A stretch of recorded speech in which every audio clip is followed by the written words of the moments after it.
Hi, Grade 12 State Board Chemistry MCQ Solutions பார்த்துட்டு இருக்கோம். Unit number 3 P Block Elements 2க்கு நம்ம இன்னைக்கு சொல்யூஷன்ஸ் பார்ப்போம். ஃபர்ஸ்ட் கொஸ்டின் பாருங்க. In which of the following NS3 is not involved அப்படின்னு கேட்டிருக்காங்க. ஸோ அதில் நமக்கு 4 ஆப்ஷன் இருக்கு. ஃபர்ஸ்ட் பாருங்க, கீழே இருந்து ஸ்டார்ட் பண்ணலாம். டாலன்ஸ் ரியேஜென்ட். டாலன்ஸ் ரியேஜென்ட் பார்த்தீங்க அப்படின்னா நமக்கு என்னது, அம்மோனியாக்கள் சில்வர் நைட்ரேட். அதாவது அம்மோனியாவில் என்ன பண்ணுவாங்க, நமக்கு சில்வர் நைட்ரேட்டை மிக்ஸ் பண்ணியிருப்பாங்க, ரைட்? ஸோ இது என்ன பண்ணும், நமக்கு ஒரு காம்ப்ளெக்ஸ் ஃபார்மேஷனில் உள்ளே இருக்கும். இது என்னது, டாலன்ஸ் ரியேஜென்ட்ஸை என்னது, அம்மோனியாக்கள் silver nitrate use to identify aldehyde, ரைட்டா? ஸோ அப்போ இதில் நமக்கு என்ன இருக்குது, அம்மோனியா இருக்குது. So reagent for the analysis of group 4 and group 3 கொடுத்துருக்காங்க, பேசிக் ரேடிக்கல். ஸோ ரெண்டுலையுமே நம்ம யூஸ் பண்ணுவோம். ஏன்னா நியூட்ரலைஸ் பண்ணுறதுக்கு என்ன பண்ணுவோம், நம்ம அம்மோனியா யூஸ் பண்ணுவோம் அண்ட் அம்மோனியம் ஹைட்ராக்சைடு யூஸ் பண்ணுவோம். ஸோ அம்மோனியம் ஹைட்ராக்சைடு அப்படின்றது அம்மோனியா ப்ளஸ் வாட்டர் போட்டோம்னா நம்ம என்ன ஆயிரும், it will give ammonium hydroxide. So இதுலேயும் நம்ம என்ன பண்ணுறோம், அம்மோனியா யூஸ் பண்ணுறோம். ஸோ ஃபர்ஸ்ட் ஆப்ஷன் தான் இதில் ஆன்சர். கவனிங்க, Nessler's reagent. So Nessler's reagent அப்படின்றது என்னன்னா, it is used for identification of NH4+. NH4+ இருக்கா அப்படின்றத கண்டுபிடிக்கிறதுக்கு நம்ம யூஸ் பண்ணக்கூடிய ரியேஜென்ட். இதில் நமக்கு என்ன இருக்கும் அப்படின்னா, K2HgI4 அப்படின்ற காம்ப்ளெக்ஸ் இருக்கும். ஸோ அதை நம்ம செப்பரேட்டாக என்ன பண்ணுவாங்கன்னா, HgCl அதே மாதிரி KOH KI எடுத்து என்ன பண்ணுவாங்க, நமக்கு இதை ப்ரிப்பேர் பண்ணுவாங்க, ரைட்டா? ஸோ உள்ள என்ன இருக்கும், நமக்கு இந்த மாதிரி காம்ப்ளெக்ஸ் ஃபார்மேஷன் இருக்கும். இங்கே நமக்கு அம்மோனியா கிடையாது. ஸோ ஆன்சர் என்னது, ஏ. ஸோ ஏ தான் அதில் ரைட் ஆன்சர். நெக்ஸ்ட் கொஸ்டின் பாருங்க. Which is true regarding nitrogen least electronegative element? First one point பாருங்க, ட்ரூ கேட்டிருக்காங்க. லீஸ்ட் எலக்ட்ரானெகட்டிவ் எலமெண்டா அப்படின்னு கேட்டிருக்காங்க, கிடையாது இல்லையா? ஸோ ஏன்னா இதை விட கம்மியாக எலக்ட்ரானெகட்டிவிட்டி இருக்கக்கூடிய எலமெண்ட்ஸ் இருக்கு. Next has low ionisation enthalpy then oxygen அப்படின்னு சொல்லியிருக்காங்க. ஸோ நம்ம பீரியாடிக் டேபிள் பார்த்தீங்கன்னா இப்போ இருக்கும் போரான், நைட்ரஜன், ஆக்சிஜன், ஃப்ளூரின், அப்படி தான் நமக்கு போயிட்டு இருக்கும் இல்லையா? இதுதான் குரூப்ஸு. ஸோ அப்போ left to right ionisation energy நமக்கு என்ன ஆகும், இன்க்ரீஸ் ஆகும் இல்லையா? So left to right ionisation energy increases. அப்போ நைட்ரஜனோட ஆக்சிஜனுக்கு அதிகமாக இருக்கும் இல்லையா? அப்போ நைட்ரஜனுக்கு ஆக்சிஜனோட கம்மியாக இருக்கும். இதுதான் நம்ம எக்ஸ்பெக்ட் பண்ணுறது. ஆனால் ஆக்சுவலாக எப்படி இருக்கும், நமக்கு நைட்ரஜனுக்கு அதிகமாக தான் இருக்கும், ரைட்டா? ஆக்சிஜனோட எப்படி இருக்கும், நமக்கு லோ கிடையாது, ஹை அயனைசேஷன் என்தால்பி வரும். காரணம் என்னன்னா, நைட்ரஜனுடைய ஹாஃப் ஃபீல்டு எலக்ட்ரானிக் கான்ஃபிகரேஷன் நமக்கு எப்படி இருக்கும், P3 கான்ஃபிகரேஷன் இருக்கும். ஸோ இது என்னது, ஹாஃப் ஃபீல்டு கான்ஃபிகரேஷன். இதுலேருந்து எலக்ட்ரான் ரிமூவ் பண்ணுறதுக்கு நமக்கு நிறைய எனர்ஜி கொடுக்கணும். அப்போ நமக்கு எப்படி வந்துடும், நைட்ரஜனுக்கு அதிகமாக இருக்கும், ஆக்சிஜனுக்கு கம்மியாக இருக்கும். ஸோ இந்த ஆர்டர் நமக்கு எக்ஸப்ஷனல் கேஸில் படிச்சிருப்போம். ஸோ அப்போ பியும் கிடையாது, ரைட்? டி ஆர்பிட்டால்ஸ் அவைலபிள் அப்படின்னு கொடுத்துருக்காங்க. ஸோ டி ஆர்பிட்டால் இருக்கா அப்படின்னு கேட்டிங்கன்னா, நைட்ரஜனுடைய electronic configuration 7. So nitrogen electronic configuration 1s2 2s2 2p3. இதில் நமக்கு செகண்ட் ஷெல் தான் இருக்குது. அப்போ செகண்ட் ஷெல்னா N=2. N=2க்கு பாசிபிள் எல் வேல்யூஸ் என்ன வரும், 0 1 இல்லையா? ஸோ இது 2 தான் வரும். அதாவது எஸ் அண்ட் பி ஆர்பிட்டால் மட்டும்தான் வரும், டி வராது. ஸோ அப்போ இதில் டி ஆர்பிட்டாலும் கிடையாது. அப்போ நமக்கே தெரிஞ்சிருக்கும், கரெக்டான ட்ரூ ஸ்டேட்மெண்ட் என்ன வரும், நமக்கு டி தான் ட்ரூ ஸ்டேட்மெண்ட்டு. என்ன கொடுத்துருக்காங்க பாருங்க, availability to form p bonds with itself. So அது என்ன பண்ணும், நமக்கு ட்ரிபிள் பாண்ட் ஃபார்ம் பண்ணும் இல்லையா? ஸோ அது எப்படி இருக்கும், நமக்கு பிபி ஓவர்லாப்பிங்கில் இருக்கும். இந்த பிபி ஓவர்லாப்பிங்னா என்ன அப்படின்றத நம்ம மாலிகுலர் ஆர்பிட்டால் தியரியில் 11th இருக்கும். ஸோ செக் பண்ணிக்கோங்க. ஸோ என்ன ஆகும், நமக்கு பி ஆர்பிட்டால்ஸ் ஓவர்லாப் ஆகி நமக்கு என்ன ஆகும், ட்ரிபிள் பாண்ட் வரும். இப்போ நான் N2 மாலிகுலர் எப்படி இருக்கும், N ட்ரிபிள் பாண்ட் N அப்படின்னு தான் இருக்கும் இல்லையா? So it is a pi bond formation. So அப்போ D is a right answer, right? Next question பாருங்க. An element belongs to group 15 and third period of the periodic table, its electronic configuration அப்படின்னு கேட்டிருக்காங்க. So group 15 அப்படின்றது எந்த group முதல் பாருங்க. So அப்போ group 15 அப்படின்றது it is comes under nitrogen family, ரைட்டா? நிக்டோஜன்ஸ் அப்படின்னு சொல்லுவோம் இல்லையா? So nitrogen family. அப்போ நைட்ரஜன் ஃபேமிலிக்கு ஜென்ரல் எலக்ட்ரானிக் கான்ஃபிகரேஷன் வரும் நமக்கு NS2 NP3. ஸோ இதுதான் ஜென்ரல் எலக்ட்ரானிக் கான்ஃபிகரேஷன். என்னன்றது பிரின்சிபல் குவாண்டம் நம்பர், ரைட்? இப்போ தேர்ட் பீரியட் அப்படின்னு கொடுத்துருக்காங்க. தேர்ட் பீரியட்னா என்ன வரும், நமக்கு N=3. அப்போ தேர்ட் பீரியட்ல இருக்கக்கூடிய எலமெண்ட் எல்லாத்துக்கும் என்ன இருக்கும், நமக்கு மேக்ஸிமம் N வேல்யூ 3 இருக்கும். அப்போ நமக்கு இங்கே கான்ஃபிகரேஷன் எப்படி வரணும், 3s2 3p3, இதுதான் லாஸ்ட்டாக வரணும், ரைட்டா? ஸோ இந்த மாதிரி முடிகிற கான்ஃபிகரேஷன் எங்கே இருக்குது அப்படின்னு பாருங்க. ஸோ இங்கே கிடையாது, ஏன்னா இங்கே என்ன இருக்குது, நமக்கு 2 இருக்குது. So option D is a right answer. புரியுதாப்பா? இப்படி கொடுத்தா என்ன பண்ணும்போது அந்த குரூப்போடைய ஜென்ரல் கான்ஃபிகரேஷன் எழுதிக்கோங்க. அதுக்கப்புறம் என் வேல்யூ என்ன கொடுத்துருக்காங்க, அதாவது பீரியட் என்ன கொடுத்துருக்காங்க பாருங்க, அந்த பீரியட்ல இருக்க எலக்ட்ரான்ஸ் தான் நமக்கு என்ன ஆகும், இந்த இடத்துல ஃபைனலாக ஃபில் ஆகும். ஞாபகம் வச்சுக்கோங்க. அப்போ 3s2 3p3 is answer, right? So next, solid A react with a strong aqueous NaOH, liberating a foul-smelling gas B, which spontaneously burns in air, giving smoky rings A and B respectively அப்படின்னு கேட்டிருக்காங்க.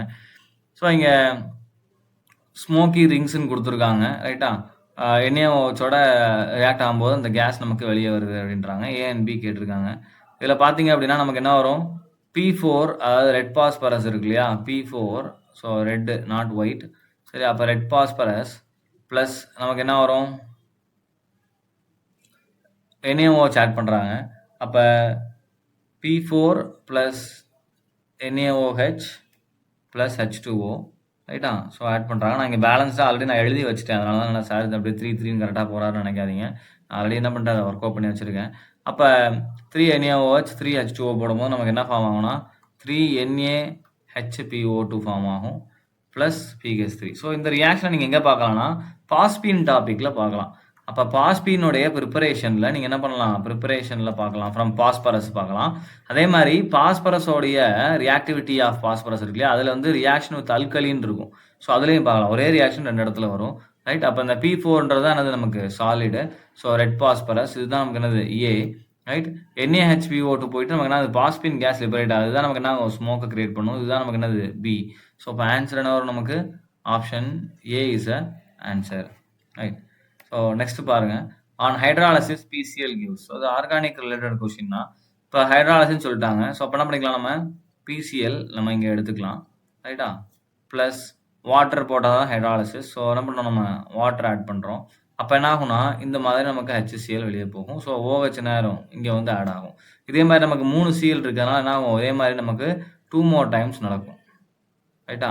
அப்போ நமக்கு என்ன form ஆகும்? POH 3 times plus 3 HCl வெளியே போகும்.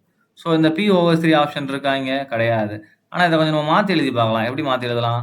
இப்போ இதை H3PO3 அப்படின்னு எழுதலாம், கரெக்டாக? உள்ள மல்டிப்ளை பண்ணால் நமக்கு H3PO3 பாஸ்பரஸ் ஆசிட் ஃபார்ம் ஆகும். இந்த இருக்கு இல்லையா, H3PO3. ஸோ இதுதான் ஆன்சர். இதுவும் புக்கில் இருக்கக்கூடிய ரியாக்ஷன் தான், ரியாக்ஷன் ஆஃப் PCl 5ல் இருக்கும். அடுத்து P4O6 react with cold water to give அப்படின்னு கொடுத்துருக்காங்க.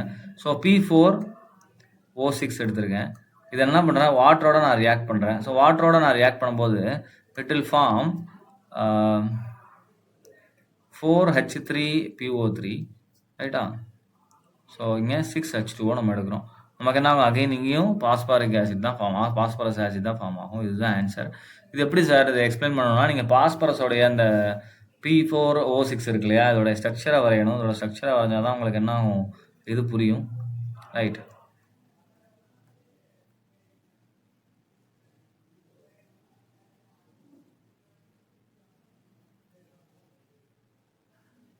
வரைஞ்சிக்கோங்க. எத்தனை ஆக்சிஜன் நமக்கு இங்கே 4 இருக்கு இல்லையா?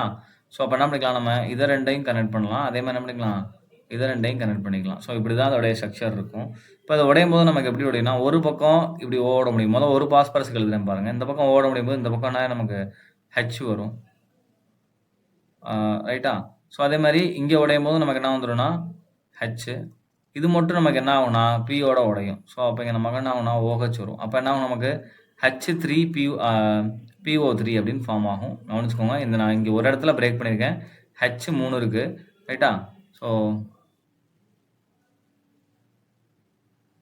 H 3 இடத்துல இருக்குது. கவனிங்க, இங்கே ஒரு H இருக்குது, அதே மாதிரி இங்கே ஒரு H இருக்குது, இங்கே ஒரு H நான் ஆட் பண்ணியிருக்கேன். ஸோ H3P இங்கே இருக்குது பாருங்கள். P அடுத்து என்ன இருக்குது, 1, அடுத்து இங்கே OHல இருக்கக்கூடிய 2, இங்கே ஒன்று 3, ரைட்டா? ஸோ நமக்கு H3PO3 அப்படின்னா நமக்கு ஃபார்ம் ஆகும், ரைட்?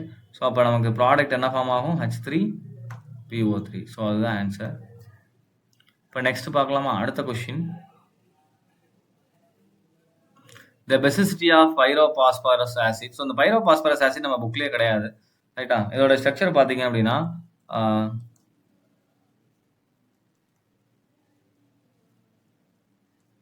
இந்த மாதிரி தான் இருக்கும், ரைட்? ஸோ அப்போ பெசிசிட்டி நம்ம ஏதாவது சொல்லுவோம், number of H+ released by a molecule இல்லையா, எத்தனை H+ ரிலீஸ் ஆகும்னு. ஸோ இங்கே 4 இருக்கிறதுனால நிறைய பேர் 4ன்ற ஆப்ஷனை செலக்ட் பண்ணுறதுக்கான வாய்ப்புகள் அதிகமாக இருக்குது, ரைட்டா? அப்ப எத்தனை H+ ரிலீஸ் ஆகும்னு பார்க்கணும். இந்த 2 ஹைட்ரஜன் டைரக்ட்டா பாஸ்பரஸோட அட்டாச் ஆயிருக்கு. இதனால அது H+ஆ நமக்கு வெளிய வராது. அப்ப H+ஆ நமக்கு வெளிய வரக்கூடிய மாலிக்யூல்ஸ் என்னென்ன இருக்கு? இந்த H நமக்கு என்ன ஆகும்? H+ஆ வெளிய வரலாம். அதே மாரி இந்த H நமக்கு H+ஆ வெளிய வரலாம். இது 2ம் நமக்கு என்ன ஆகும்? H+ஆ வெளிய வரும். இந்த 2ம் நமக்கு வெளிய வராது. ஸோ அப்ப நம்பர் ஆஃப் அயனைசபிள் ஹைட்ரஜன் 2 தான் இருக்கு. அப்ப பெசிசிட்டி நமக்கு என்ன வரும்? ஆன்சர் இங்க 2. இதுதான் அதோட answer. Next the molarity of given orthophosphoric acid solution is 2 molar. It's normality கேட்டிருக்காங்க. அப்ப நார்மாலிட்டிக்கும் மொலாரிட்டிக்கும் சொல்யூஷன் யூனிட்ல நம்ம படிச்சிருப்போம். Normality that is equal to n into molarity அப்படின்னு படிச்சிருப்போம். ஸோ என்னன்றது என்ன இந்த இடத்துல? n அப்படின்றது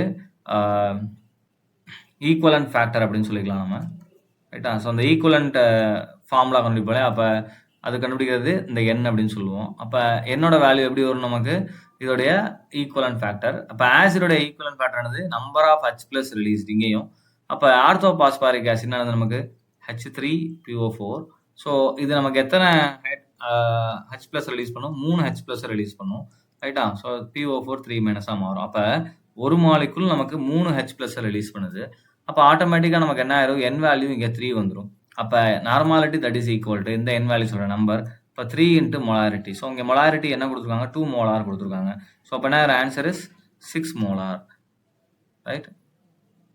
சாரி, ஆன்சர் 2 மொலாரிட்டி 2 கொடுத்துருக்காங்க. மோலார் கிடையாது. 3 to 6 6 வந்துடும். இப்போ normality that is equal to வந்துடும் நமக்கு 6 நார்மாலிட்டி அப்படின்னு வந்துடும். ரைட்? ஸோ நெக்ஸ்ட் கொஸ்டின் பாருங்க. அசஷன் ரீசன்னா bond dissociation energy of fluorine is greater than chlorine அப்படின்னு கொடுத்துருக்காங்க. ஆக்சுவலாக பாண்ட் டிசோசியேஷன் எனர்ஜினா என்னன்னா இப்போ Cl பாண்ட் அதே மாதிரி FF பாண்ட். இதில் இதை உடைக்கிறது என்னது? Bond dissociation energy fluorine is கிரேட்டர்னு கொடுத்துருக்காங்க குளோரினை விட. ஆக்சுவலாக நம்ம பேசிக்காக பார்த்தோம்னா ஃப்ளூரின் வந்து ரொம்ப ஸ்மால் ஆட்டம், பாண்ட் ஸ்ட்ராங்காக இருக்கும்னு நினைப்போம். பட் ஆனால் இந்த ஃப்ளூரின்லாம் ரொம்ப சைஸில் ரொம்ப சின்னதாக இருக்கும் இல்லையா? லெஃப்ட் ரைட் மோஸ்ட்டில் இருக்குது. அப்போ சைஸ் ரொம்ப சின்னதாக இருக்கலாம். அதுக்கு எலக்ட்ரான் ரிப்பல்ஷன்ஸ் எப்படி இருக்குன்னா அதிகமாக இருக்கும். அதனால என்ன ஆகும்னா இந்த பாண்ட் ரொம்ப ஈஸியாகவே உடஞ்சிடும் நம்ம எக்ஸ்பெக்ட் பண்ணுறத விட. அப்போ குளோரினை விட ஃப்ளூரினுக்கு எப்படி தான் இருக்கும் அப்படின்னா பாண்ட் டிசோசியேஷன் எனர்ஜி கம்மியாக தான் இருக்கும். ஆனால் கிரேட்டர் கொடுத்துருக்காங்க. ஸோ அசஷன் தப்பு. ரீசன் பாருங்கள். Chlorine has more electronic repulsion கொடுத்துருக்காங்க. ஆக்சுவலாக ஃப்ளூரின் ஹேஸ்னு வரணும், அந்த இடத்துல குளோரின்னு கொடுத்துட்டாங்க. ஸோ அப்போ ரீசனும் தப்பு. அப்போ என்ன வரும் நமக்கு? போத் அசஷன் அண்ட் ரீசன் ரெண்டுமே என்னது? ராங் அப்படின்றது தான் இங்கே கரெக்ட் ஆன்சர். நெக்ஸ்ட் பாருங்க. Among the following which is the strongest oxidizing agent அப்படின்னு கேட்டிருக்காங்க. ஸ்ட்ராங்கஸ்ட் ஆக்சிடைசிங் ஏஜென்ட் அப்படின்னா இப்போ நாலுமே இங்கே நமக்கு 4 ஆப்ஷனுமே ஹாலஜன்ஸ் தான் கொடுத்துருக்காங்க. ஹாலஜன்ஸ் ஆர் கூட ஆக்சிடைசிங் ஏஜென்ட். ஏன் அப்படின்னா இப்போ இது ஆக்சிடைசிங் ஏஜென்டாக இருந்தால் என்ன பண்ணணும்? இது ஈஸியாக ரெடியூஸ் ஆகணும். அப்போ fluorine immediately will get 1 electron and form fluorine minus இல்லையா? ஸோ ஒரு எலக்ட்ரான் வாங்கினா ரிடக்ஷன். அப்போ பக்கத்தில் இருக்கவங்க என்ன பண்ணும்? ஈஸியாக ஆக்சிடைஸ் பண்ணிடும். ரைட்? ஸோ அப்போ இங்கே 4 ஆப்ஷன் இதே தான் எல்லாத்துக்குமே, குளோரின், புரோமின், அயோடின். இப்போ இதில் ஃப்ளூரின் தான் நமக்கு ரொம்ப ஸ்ட்ராங்காக இருக்குது. ஏன்னா இதோடைய பாண்ட் டிசோசியேஷன் எனர்ஜி ரொம்ப கம்மி இல்லையா? அதே மாதிரி எலக்ட்ரான் நெகட்டிவிட்டி ரொம்ப அதிகம். அப்போ எலக்ட்ரானை ஈஸியாக என்ன பண்ணி புல் பண்ணிடும். ஃபார் எக்ஸாம்பிள் ஃப்ளூரினை விட அயோடினுக்கு பாண்ட் டிசோசியேஷன் என்தால்பி ரொம்ப கம்மி தான். அப்போ இது ஈஸியாக உடையும் இல்லையா? உடையும் கண்டிப்பாக. ஆனால் இந்த எலக்ட்ரானை புல் பண்ணி வாங்கணும் இல்லையா அந்த ஒரு எலக்ட்ரானை? ஸோ அப்போ அதுக்கு என்ன இருக்கணும்? நியூக்ளியஸ் வந்து இந்த எலக்ட்ரானுக்கு கிட்ட இருக்கணும். இப்போ அயோடினோட நியூக்ளியஸ் பெருசாக இருக்கிறதுனால நமக்கு என்ன ஆகும்? எலக்ட்ரான் ரொம்ப தூரமாக இருக்கும். அந்த வரக்கூடிய எலக்ட்ரான் இந்த E- இருக்கு இல்லையா? ஸோ இந்த அட்ராக்ஷன் கம்மியாக இருக்கும். ஆனால் ஃப்ளூரின்ல என்ன இருக்கும்? நமக்கு 2 செல் தான். ஸோ அப்போ ஆட்டோமேட்டிக்காக என்ன ஆகும்? Electrons will be easily attracted. Right? அப்போ ஆன்சர் என்ன வரும் நமக்கு? ஸ்ட்ராங்கஸ்ட் ஆக்சிடைசிங் ஏஜென்ட் அப்படின்னா ஃப்ளூரின் தான் answer. Right? So next the correct order of the thermal stability of hydrogen halide கேட்டிருக்காங்க. ரைட்டா? ஸோ ஹைட்ரஜன் ஹேலைடுடைய தெர்மல் ஸ்டெபிலிட்டி தெர்மல் ஸ்டெபிலிட்டி அப்படின்றது எதை டிபெண்ட் பண்ணியிருக்கோம்? அகைன் இந்த பாண்ட் உடையிறது தான் அந்த ஸ்டெபிலிட்டின்னு சொல்லுவோம். இப்போ இங்கே HF பாண்டு அதே மாதிரி நமக்கு என்ன இருக்கும்? HClக்கு இருக்கும், HBr, HI. இதில் பாண்ட் எப்படி இருக்கும்? எதில் ஸ்ட்ராங்காக இருக்கும்னு கேட்டிருக்காங்க.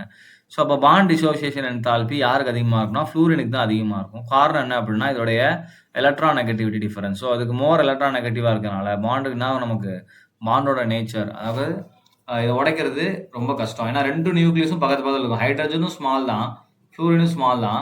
ரெண்டுமே என்ன பண்ணும்? ஸ்மாலாக இருக்கிறதுனால இந்த எலக்ட்ரான் வந்து ரொம்ப டைட்டான பாண்டிங்கில் இருக்கும். ஸோ அப்போ உடைக்கிறது கஷ்டம். பட் இங்கே மற்றதுலலாம் ஹைட்ரஜன் காமன் தான். பட் குளோரின் வரும்போது சைஸ் என்ன? அது இன்க்ரீஸ் ஆகிட்டே போகுது. அப்போ சைஸ் இன்க்ரீஸ் ஆகும்போது பாண்ட் டிசோசியேஷன் என்தால்பி குறையும். அப்போ ஸ்டெபிலிட்டியும் குறைஞ்சிரும். அப்போ யார் மோஸ்ட் ஸ்டேபிளாக இருப்பாங்க? HF தான் நமக்கு என்ன இருக்கும்? மோஸ்ட் ஸ்டேபிளாக இருக்கும். அதுக்கப்புறம் HCl, அடுத்து HBr, HI. ஸோ இது என்ன ஃபேக்டரை டிபெண்ட் பண்ணியிருக்கு அப்படின்னா சைஸ் ஆஃப் ஆனியான். ஏன்னா இங்கே கேட்டயான் சேம் தான், எல்லாத்துலேயும் H+. Size of anion so இதை நம்ம எங்கே பார்க்கலாம் அப்படின்னா ஃபஜான்ஸ் ரூலில் பார்க்கலாம். ரைட். ஸோ ஃபர்தர் ரெஃபரன்ஸுக்கு என்ன பண்ணிக்கலாம், நீங்கள் ஃபஜான்ஸ் ரூலை செக் பண்ணிக்கலாம். அப்போ லார்ஜர் ஆக என்ன ஆகும்னா நமக்கு அந்த பாண்டோட எலக்ட்ரானை அட்ராக்ட் பண்ணுறது எபிலிட்டி குறைஞ்சிரும். ரைட்டா. ஸோ அதனால என்ன பாண்டை ஈஸியாக நம்மளால் பிரேக் பண்ண முடியும். Right. So next which one or the following compound is not formed அப்படின்னு கேட்டிருக்காங்க. ஸோ இங்கே சென்ட்ரல் மெட்டல் ஆட்டம் பார்த்தீங்கன்னா எல்லாத்துலேயும் எப்படி இருக்குது, ஜெனான் தான். இங்கே நியான் இருக்குது. எல்லாமே நோபல் கேஸஸ் தான்.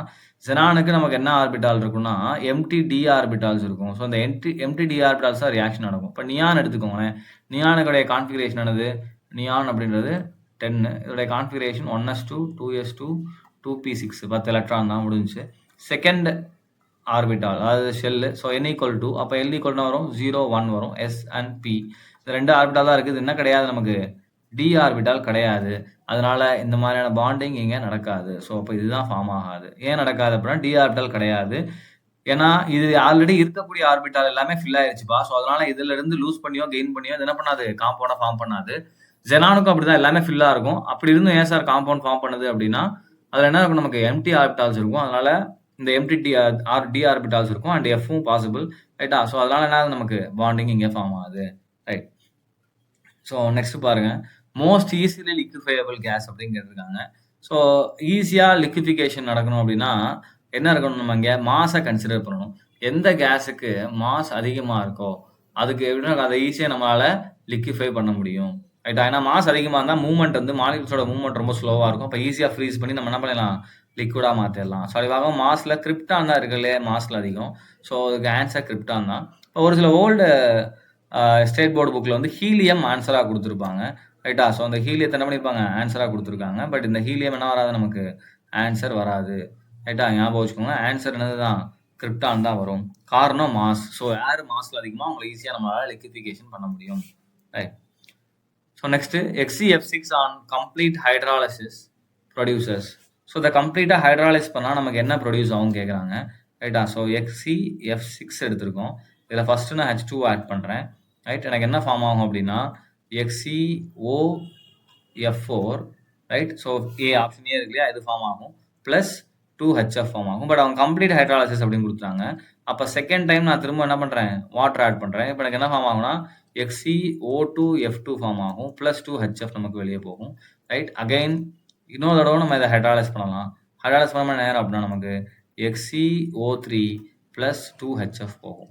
ஸோ அப்போ ஓவரால் நம்ம எப்படி எழுதிக்கலாம், அதை இந்த மாதிரி எழுதிக்கலாம். இங்கே எழுதிருக்கேன் பார்த்தீங்களா, இதுதான் ஓவரால் ரியாக்ஷன். ஸோ இங்கே 3 டைம்ஸ் நடக்குது. 3H2O போடும்போது நேரம் நமக்கு இங்கே 6HF நமக்கு வெளியே போயிடும். ரைட்டா. ஸோ அப்போ நம்ம இப்படி இந்த ரியாக்ஷனை எழுதிக்கலாம். அப்போ லாஸ்ட்டாக அது HE கம்ப்ளீட் ஹைட்ராலிசிஸ்ன்னு கொடுத்துட்டாங்க. அப்போ என்ன பண்ணணும், அது எவ்வளோ முடியுமோ அவ்வளோ என்ன பண்ணணும், நம்ம ஹைட்ராலைஸ் பண்ணிடணும். ரைட். ஸோ ஞாபகம் வச்சுக்கோங்க. இப்போ நெக்ஸ்ட் பார்த்தீங்க அப்படின்னா இதுக்கு ஆன்சர் XeO3 தான், முடிஞ்சிருச்சு. அடுத்த question, which of the following is strongest acid among all அப்படின்னு கேட்டிருக்காங்க. ஸோ இதில் ஸ்ட்ராங்கஸ்ட் ஆசிட் எது அப்படின்னு கேட்டிருக்காங்க. இப்போ ஸ்ட்ராங்கஸ்ட், இப்போ அசிடிட்டி நம்ம எப்படி கன்ஃபார்ம் பண்ணுவோம், உதாரணத்துக்கு இப்போ நான் HXன்னு எடுக்கிறேன்னா அதோட அசிடிட்டி எப்படி இருக்கும், H plus plus X minus. இந்த H ப்ளஸ் எவ்வளோ ஃபாஸ்ட்டாக ரிலீஸ் ஆகுதோ அவ்வளோ அசிடிட்டி அப்படின்னு அர்த்தம். இப்போ இதில் இந்த H ப்ளஸ் ஈஸியாக ரிலீஸ் ஆகணும்னா ஃபர்ஸ்ட் என்ன பண்ணணும், இந்த Hக்கும் Xக்கும் நடுவில் இருக்க பாண்ட் உடையணும். இந்த பாண்டு ஈஸியாக உடைஞ்சுன்னா H ப்ளஸ் ஈஸியாக ரிலீஸ் ஆகும். கரெக்டாக. அப்போ யாருக்கு பாண்ட் டிசோசியேஷன் எனர்ஜி கம்மியாக இருக்கோ அவங்க தான் ஈஸியாக H ப்ளஸ் ரிலீஸ் பண்ணுவாங்க. அப்போ அவங்க தான் எப்படி இருப்பாங்க, ஸ்ட்ராங்கஸ்ட் ஆசிடாக இருப்பாங்க. ரைட். அப்போ இதுக்கு முன்னாடி தான் நம்ம பார்த்தோம் பாண்ட் ஸ்ட்ரென்த் ஸ்டெபிலிட்டி பார்த்தோம் இல்லையா. அப்போ இது யாருக்கு பாண்டு ஸ்ட்ராங்காக இருக்கும், HFக்கு ஸ்ட்ராங்காக இருக்கும். அப்போ இதை உடைக்கிறது கஷ்டம். அதுக்கப்புறம் HCl BR யாருக்கு ஈஸியாக உடையும்னா HIக்கு தான் நமக்கு என்ன ஆகும், ஈஸியாக உடையும். ஸோ அப்போ HI தான் நமக்கு எப்படி இருக்கும், ஸ்ட்ராங்கஸ்ட் ஆசிடாக இருக்கும். Right. Next, which one or the following order is correct for the dissociation bond dissociation enthalpy of halogen molecules அப்படின்னு கேட்டிருக்காங்க.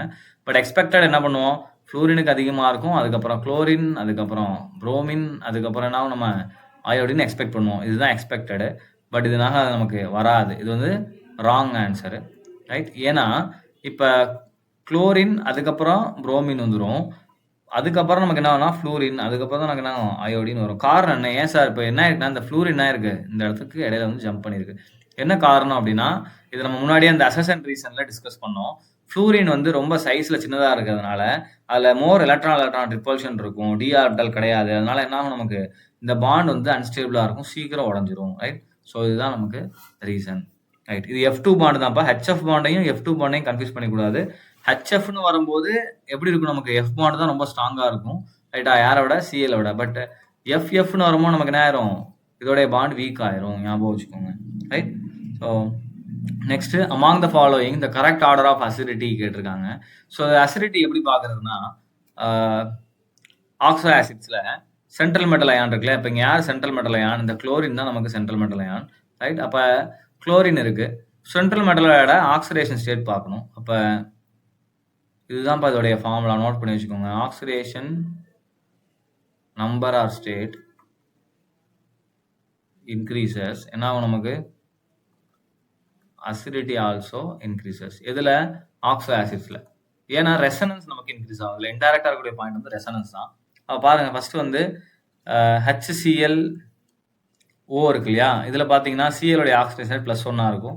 அடுத்து HCl O2 இருக்கு. இதுல பாத்தீங்கன்னா +3 இருக்கும். நீங்க கால்குலேட் பண்ணுங்க. 11th படிச்சிருப்பீங்க இல்லையா? Cl அண்டர்லைன் பண்ணீங்கன்னா இதை Xன்னு எடுத்துட்டு ஹைட்ரஜனுக்கு +1 போடுங்க, ஆக்சிஜனுக்கு -2 போடுங்க. ஸோ அப்போ என்ன ஆகும்? இதோட Cl ஓட வேல்யூ கிடைக்கும். ரைட்டா? அடுத்து HCl O3 பொறுத்த வரைக்கும் +5 இருக்கும். அடுத்து HCl O4 பொறுத்த வரைக்கும் நமக்கு என்ன இருக்கும்? +7 இருக்கும். அப்ப அசிடிட்டி என்ன ஆகும்? நமக்கு ஆக்சிடேஷன் ஸ்டேட் இன்க்ரீஸ் ஆக நமக்கு என்ன ஆகும்? அசிடிட்டியும் இன்க்ரீஸ் ஆகும். அப்போ ஆர்டர் வந்து நமக்கு என்ன இருக்கும்? Option D. இது மாதிரியே நமக்கு இருக்கும். ரைட்டா? அப்ப இந்த டி ஆர்டர் நமக்கு என்ன ஆகும்? டி ஆப்ஷனை இது ஃபாலோ பண்ணிக்கும். இதுக்கான ரெசனன்ஸ் உதாரணத்துக்கு Cl O போறேன்னு வச்சுக்கோங்களேன். நெகனாரும் H வெளியே போயிருச்சுன்னா நமக்கு என்ன ஆகும்? இந்த இடத்துல C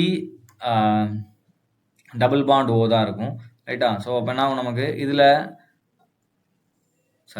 Cl OHனா எப்படி இருக்கும்? ஸோ அப்போ என்ன ஆகும் நமக்கு? Cl சிங்கிள் பாண்ட் O- இருக்கும். இங்கே எந்த ரெசனன்ஸும் கிடையாது. இப்போ சப்போஸ் HCl O3க்கு நான் போறேன்னா நமக்கு என்ன ஆகும்? Cl டபுள் பாண்ட் O இங்கே என்ன இருக்கும்? O- அப்படின்னு இருக்கும். ரைட்டா? அப்போ இந்த O- என்ன ஆகும் நமக்கு? ரெசனன்ஸ்க்கு இன்வால்வ் ஆகும். அப்போ இதில் 3 ரெசனன்ஸ் பாசிபிள் இருக்கும். ரைட்டா? அப்போ அதுக்கு இதில் 5 ரெசனன்ஸ் பாசிபிள் இருக்கும். இந்த ரெசனன்ஸ் தான் காரணம். இதுக்கான ஷார்ட்கட் ஃபார்முலா என்ன சொல்லியாச்சு? ஆக்சிடேஷன் நம்பர் இன்க்ரீஸ் ஆனால் அசிடிட்டியும் இன்க்ரீஸ் ஆகும். ஏன் எனக்கு எக்ஸ்பிளனேஷன் வேணும்னு கேட்டிங்கன்னா பிகாஸ் ஆஃப் ரெசனன்ஸ். ஞாபகம் வச்சுக்கோங்க. ரைட்?